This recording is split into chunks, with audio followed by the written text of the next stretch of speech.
দাদা গ্ৰেমিক পঠাবি নেকি? ইমান দৌৰা-দৌৰি লাগিছে যে যোনে মোৰ আজি কথাটো শুনিছে, যাক কৈছিল তেওঁ উপলব্ধি কৰিব, কৈছিল নে নাই। মইতো সজাই কোৱা কথা নহয়। মই যে দাদা প্লিজ গানটো গাই দিয়ক, মোৰ চিনেমাখনৰ শ্বুটিং আছে, মোক তই গ্ৰেমিক পঠাবি নেকি গানটো? ধৈৰ্য ধৰ, মই গান নহয়, মই মেচিন নহয়, মই গান। দাদাই যে আগতে এজন মানুহে 29টা 30টালৈকে গান গাইছিল একে ৰাতি, সেইটো মানুহে আজিলৈকে এটা গান গাবলৈও ভাগৰি যায়।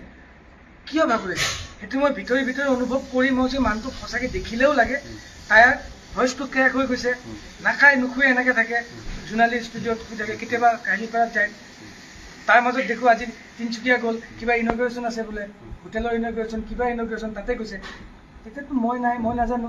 তাৰপিছত এদিনৰ কাৰণে গৈ এসপ্তাহ পিছত আহে, তেওঁ তাতে কি খাইছে, কি শুইছে, খাইছেনে নাই, কি মেডিচিন খাইছে, সেইবিলাকতো মই নাজানো। মেনেজমেণ্ট এটা টিম থাকে, আমি তেওঁলোককে সোধোঁ দাদা ঠিকে আছেনে। ইভেন ষ্টেজত যাওঁতেও আমি মেনেজমেণ্টকে সোধোঁ, ঐ দাদা ঠিকে আছেনে, যাব পাৰিবনে? অঁ পাৰিব। কেতিয়াবা কয় নাই আজি ঠিক নাই, অলপ টায়াৰ্ড হৈ আছে, শেষত আপুনি অলপ চাব। মই ষ্টেজত উঠিয়ে ভাবোঁ প্ৰথম গানটো অলপ ঢিলা গান হওক, যাতে কষ্টটো এফৰ্টটো কৰোঁ। দাদাই তুলীয়া কৰা গানটো গাই সদায় ভাল পায়। মোক কৈ কি এইটো গান গালে অলপ এক্সাৰচাইজ হৈ যায়, ইমান চিঞৰিব নালাগে, এইটো গান ওলাই দিবি পাৰিলে, নহ'লে ৰ'দৰ চিটি গানটো ওলাই দিবি, এইকেইটা গালে মোৰ অলপ ৰিলেক্স হয়। মই সদায় সেনেকৈ থাকোঁ। চবেই কয় দাদাক অমুক গান ওলাই দিয়ক, তমুক গান ওলাই দিয়ক, মই সেইটো নকৰোঁ। দাদা ৱাৰ্ম আপ হোৱাৰ পিছত কেতিয়াবা লৈ যায় ধুনীয়াকৈ, কেতিয়াবা নোৱাৰে। আপোনালোকে দেখিছে আই এম টায়াৰ্ড, মই গাব নোৱাৰোঁ আজি, গুচি যায়। 3টা গান গাই গুচি যোৱা ৰেকৰ্ড আছে, এটা গান নোগোৱায়ো আজি মোৰ গাব মন নাই বুলি কৈ গুচি যোৱা ৰেকৰ্ড আছে। তেওঁ নিজৰ মৰ্জি, তেওঁ নিজৰ মৰ্জিৰ মানুহ। তেওঁ যে টায়াৰ্ড, মই 1-1.5 বছৰৰ পৰা মই নহয়, ষ্টুডিঅ'ত যোন গৈছিলে 1 বছৰ গান গোৱাবলৈ, সকলোৱে কিন্তু চকুত উপলব্ধি হৈছে যে জুবিন দা সঁচাকে টায়াৰ্ড হৈ আছিল। তেওঁ টায়াৰ্ড হৈ আছিল, দৰৱ নোখোৱাৰ পৰা আদি কৰি এনেধৰণৰ অনাকাংক্ষিত ঘটনা হোৱালৈকে সম্পূৰ্ণ ভুল মেনেজমেণ্টৰ। মই সেনেকে ক'ব নোৱাৰিম, মোৰ সেইটো কোৱাৰ অধিকাৰ নাই। গোটেই বস্তুটো ডাইৰেক্ট দুখটো মেনেজমেণ্ট বুলি মই ক'ব নোৱাৰোঁ। সেইটো এটা এক্সিডেণ্ট। তাতে যোনটো ইনচিডেণ্টত জুবিন দা নাই আজি মাজত আমাৰ মাজত, সেইটো এটা এক্সিডেণ্ট। আৰু তাৰপিছত কেনেকে গ'ল কি গ'ল সেইটো যদি কাৰ কিয় নিলে সেইটো তেওঁলোকে সেইখিনি গাফিলতি কিন্তু হয়। মানে ঔষধ নোখোৱাটো সময়মতে বা তেওঁ পানী নামিবলৈ নিদিয়াৰ ক্ষেত্ৰত এইখিনি বাধা দিয়াটো, এইখিনি ক্ষেত্ৰত কিন্তু গাফিলতি একেবাৰে মেনেজমেণ্টৰ হয়। মই এইখিনিয়ে জানো, মোক অকণমান এতিয়া ময়ো জানিছোঁ আপোনাৰ কথাটো জানিছোঁ। মোক যোনে চবে ভাবিবই আজি মই নাথাকি যদি মই ইয়াত থাকি যদি আপুনি তাত থাকিলে হয়, এজন সাংবাদিক হিচাপে যদি জুবিন গাৰ্গৰ ওচৰত গ'ল হয়, আপুনি কি কৰিলে হয়? জুবিন দাক পানীত নামাটো ভিডিঅ'ই কৰিলে হয় ন। আপুনি যদি জুবিন দাক এবাৰ ক'লে হয় দাদা নালাগে নামিব, তাৰপিছত চবেই যেতিয়া মেনেজমেণ্টটো যেতিয়া থাকিব, আপুনি ভাবিলে এটা টাইমত যে মেনেজমেণ্ট যিটো আছে চাবই। মই এবাৰ ভিডিঅ' কৰোঁ, নিউজ এটা যাব অসমত, জুবিন গাৰ্গে ইয়াতে সাঁতুৰিছে, চ' আপুনি সেইটো লৈ কৰিলে হয়, তেতিয়া আপোনাকো ইয়াতে কৰিলে হয়। আপুনি ভিডিঅ' কৰি থাকিলে, জুবিন গাৰ্গক মাৰি পেলালে। মোৰো আজি ছেম পৰিস্থিতি যে মই তাতে মিউজিচিয়ান হিচাপে গৈ চব যোনে য'ত আছে মই তাতে আছোঁ। মই বচাবলৈ বা তেওঁৰ তাতে মৃত্যু হ'বলৈ তেওঁক ঠেলি দিয়া বুলি মই ভবা নাই নহয়, বা মই তাতে দাদাৰ মৃত্যু হ'ব বুলি মই যোৱা নাই নহয়। আমি তাতে এনজয় কৰিব গৈছে চবেই, ময়ো তাতে গৈছোঁ। তেওঁ তাতে যেতিয়া কৈছে যে দাদা জেকেট নিপিন্ধাকৈ গৈছে, চাবি বুলি কওঁতে মই ধৰিলোঁ ন, তাৰপিছত উঠাইছোঁ নহয়। তাৰপিছত দায়িত্বখিনি, তাৰ আগৰ দায়িত্বখিনি কোনে ল'ব লাগিছিল আপোনালোকে বিবেচনা কৰক।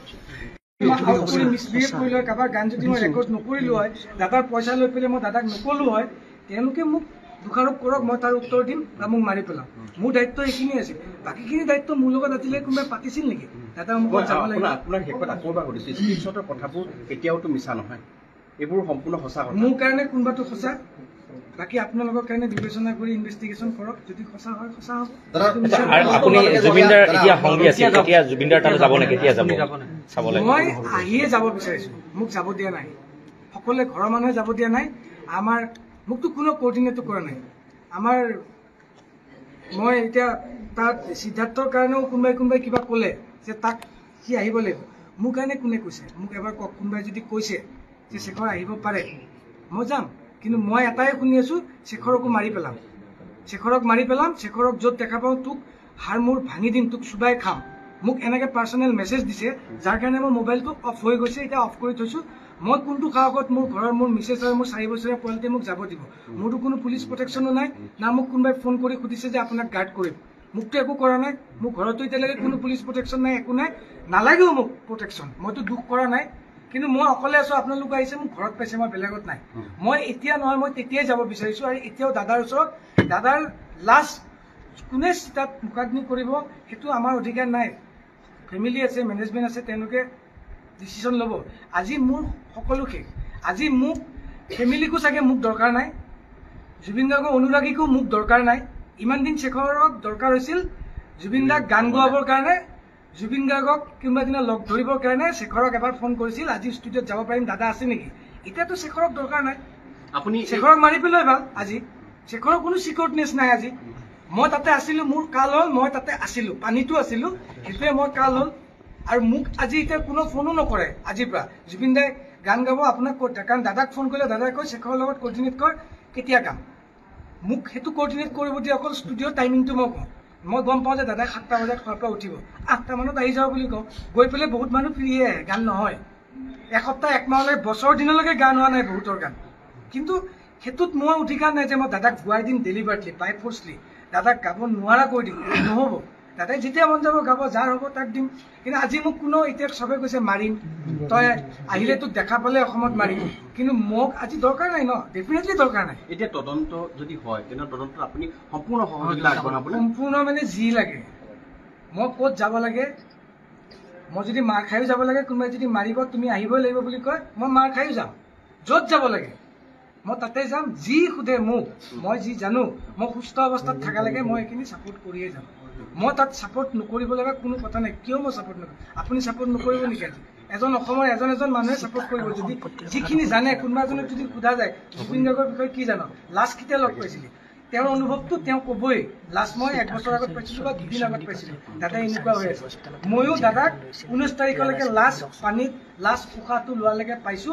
সেইখিনিলৈকে যিখিনি জানো মই 100%। কিন্তু এতিয়া তেখেতৰ আৰু এটা মোবাইল ফোন স্পষ্টীকৰণ দিয়া কাৰণ আছে ক'ত? তেখেতৰ মোবাইল ফোনটো তেওঁ কিয় স্পষ্টীকৰণ দিয়া নাই সেইটো তেওঁ গম নাপাওঁ, সেইটো মই গম নাপাওঁ। মই তাক দিল্লীতে আহিলো বুলি ক'লো ন। মই নিজে টিকেট কাটি আহিছো ন। মোৰ লগৰ এজনে, বন্ধু এজনে টিকেট কাটি দিছে। মই 4:25 ফ্লাইটত আহিছো। সেইখনত জুবিন গাৰ্গক অনা হোৱা নাছিল, দাদাইটো চাৰ্টাৰ ফ্লাইট ঠিক কৰিছিল। তাতে পিছতহে মই ইয়াত লেণ্ড কৰোঁতেহে গম পালো এইখনত জুবিন দাও আহিছে। পিছত লেণ্ড কৰোঁতে পবিত্ৰ মাৰ্ঘী দাদা আৰু আমাৰ সন্দীপনক দেখা পাই এতিয়া মই গম পালো। মই অলৰেডি ভাবিছো আমাৰ ফ্লাইট লেণ্ড কৰিছে 7টা বজাত, দাদা আহিছে 1:30 বজাত, 4টা বজাত দাদা গুৱাহাটী পাব। মই পাইছো 7টা বজাত। অলৰেডি দাদাৰ প্ৰচেছন দাদাক লৈ গ'ল। ইমান সোপা মানুহে এয়াৰপৰ্টত কিয় ৰখি আছে? ভাবিছো কি মোক মাৰিব আহিছে, কাৰণ চবে চাগে কৈছে যে ই এখন ফ্লাইটত গৈ আছে, ইয়াতে পাবি, ইয়াক মাৰি পেলাম। মই মোৰ যদি মৃত্যু ইয়াতে আছে, ইয়াতে হ'ব। পিছত দেখিছো মানুহবিলাক যেতিয়া হেৰি মানে আমাৰ পবিত্ৰ মাৰ্ঘী দাদা আৰু সন্দীপনক দেখিলো, তেতিয়া মই চব আপোনালোকে ইয়াত কিয়? পিছত কম তই অলপ লাহে লাহে আহ। পিছত দেখিছো দাদাৰ কফিনটো তলেদি নি পেলাই এনেকৈ ৰেড কাৰ্পেটত গৈছে আৰু মানুহবিলাক চব তাতে দৌৰি গৈছে। মই চব দাদা ইয়াত আহিছে। তেতিয়া মোৰ এটা সুখ বুলি ক'ব নোৱাৰি, এটা মানে ভিতৰত এটা উশাহৰ এটা কাণ, চকু পানী ওলাইছে। দাদাই চবেই মোক এৰি দিলে, কিন্তু এতিয়াতো মোক এৰি দিছে। আপোনালোকে যে আহিছে, আপোনালোকে কি ভাবি আহিছে? মোৰ ওচৰত মোৰ নিউজ ওলাইছে কিবা ই ভিক্টিম বুলি ভাবি আহিছে। নহয়, আপুনি স্পষ্টীকৰণটো দিয়াৰ কাৰণে খুব ভাল কথা হ'ল, কাৰণ সকলোৱে ক'ৰবাত আপুনিও দুখী নেকি বুলি কথাখিনি ভাবি আছিলে। কিন্তু মোক আজি মানে তাতে কোনেও তাতেতো নাই, মই তাতে চিনতে নাই মই দিল্লী।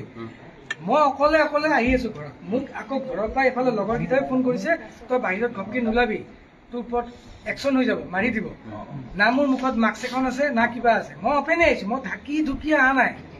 পিছত মোৰ দুখ লাগিছে আৰু ভাল লাগিছে মনটোত। দাদাই মোক লাষ্টৰ দিনাও যে কৈ গৈছিল তোৰ লগত মই আছো, মৃত্যু হয় দাদা মোৰ লগত কফিনত শুইও আহিছে দাদাই, কিন্তু দাদালে ঠিক কৰা ফ্লাইটত অহা নাই, মোৰ লগত আহিছে। তাৰ পৰিয়ালৰ লোক হিচাপে, ভাতৃ হিচাপে সন্দীপনে যেতিয়া হস্পিটেললৈ লৈ গৈছিল জুবিন গাৰ্গক, তেতিয়া মোবাইলটো বিচাৰিছিল সিদ্ধাৰ্থৰ পৰা, কিন্তু সিদ্ধাৰ্থে মোবাইলটো দিয়া নাই বুলি উল্লেখ আছে। মোবাইলটো নিদিয়াৰ কাৰণটো কি আছিলে, কিবা গম পাই নেকি? এয়াৰপৰ্টত বিচাৰিছিলে। সন্দীপনে বিচাৰিছিল দাদাৰ বেগটো, দাদাৰ কাপোৰটো, দাদাৰ জোতাযোৰ চব সন্দীপনে আনিছে বেগত। তাৰপিছত মোক ফোনটো দি দিয়ক। এতিয়া সিদ্ধাৰ্থে ক'লে ফোনটো নিদিওঁ, কাম আছে। সন্দীপনে বহুতবাৰ ৰিকুৱেষ্ট কৰিলে, আপুনি যি কাম আছে কৰি লওক, কৰি পেলাই ফোনটো দি দিয়ক, মই এইটো মই সমজাই দিম দাদাৰ বস্তু। চেষ্টা কৈছে কি এইটো মোৰোতো এতিয়া মোৰতো দায়িত্ব আছে। মইতো দাদা ঢুকাল মানে মইতো চিনৰ পৰা অহা নাই, সেইটো মই চাম। মোৰ সিহঁতে তাত কাকতি আনি নিদিয়ে দাদা আপোনালোকে যেতিয়া জুবিন গাৰ্গৰ লগত আছিল, জুবিন গাৰ্গৰ বিভিন্ন দিশ চোৱা চিতা কৰিছিল, তেতিয়া আপুনি কালি স্পিচত এটা কথা কৈছে, সিদ্ধাৰ্থে আপোনালোকক আপোনালোকে এইবাৰ আঁতৰি থাকক বুলি বিভিন্ন প্লেনিং বিলাক আৰে কৰে বুলি কৈছে। চপাটো বিচৰা নাছিল নেকি? মানে তেওঁলোকৰ এনেকুৱা ধৰণৰ প্লেনিঙত হৈছিল। আজি ঘৰ বনাইছে, আজি ক'ৰবাত দাদা ইনগ্ৰেশ্যন কৰিব যাব, তাতে মিউজিচিয়ান নাই, আমিও নাই, তেতিয়া যদি আমি কওঁ যে এইটো যাব লাগিব জানো, এইটো তুমুক তেনেকুৱা আমাৰ অধিকাৰ নাছিল। কাৰণ সিদ্ধাৰ্থতে মেনেজমেণ্টে মানে আমাক তেতিয়া কৈছিলে আমি চাম ন, আমি আছো ন, ক'ত দাদা যাব লাগে, কিমান পইচা পাব লাগে, কিমান পইচা পাব নালাগে, দাদাই কাক পইচা দিব নিদিব, সেইটো আমি চাম। আপোনালোকৰ ডিউটি কৰক। মোৰ ডিউটি আছিল মিউজিক কৰা, ষ্টেজত বজোৱা, ষ্টুডিঅ'ত ৰেকৰ্ডিং কৰা, মিউজিক কৰা, বাছ মই এইখিনিতে থাকিম। এনে যদি তদন্ত কৰে তেনেহলে হয়তো ক'ৰবাত টকা পইচাৰ হিচাপবোৰৰ পৰা আৰম্ভ কৰি নিশ্চয় বহুত কথা চাগে পোহৰলৈ আহিব। ডেফিনেটলি আহিব চাগে, যিখিনি কথা চাগে ময়ো নাজানো, মোৰ জানিব মন যায়। দাদাই ইমান বছৰ যে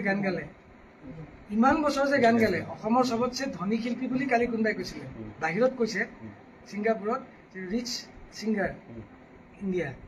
চ' এইজন মানুহৰ লাষ্ট তেওঁ ইমান এনেকে মানে উইক হৈ পেলাই কিয় থাকিব লগা হ'ল? তেওঁ ঘৰটো বনাবলৈ আমাৰ এটা মিউজিচিয়ানক সুধিলে, আপোনালোকে আমাৰ যদি বাকী কেইজন মিউজিচিয়ানক সোধে চবেই ক'ব ঘৰটো বনাবলৈ কিয় দাদাই ফিটা কাটিব যাব লগা হ'ল, দাদাই ঘৰটো বনাবলৈ কিয় প্ৰগ্ৰেম কৰিব যাব লগা হ'ল, দাদাৰ পইচা ইমানেই নোহোৱা হৈ গ'ল।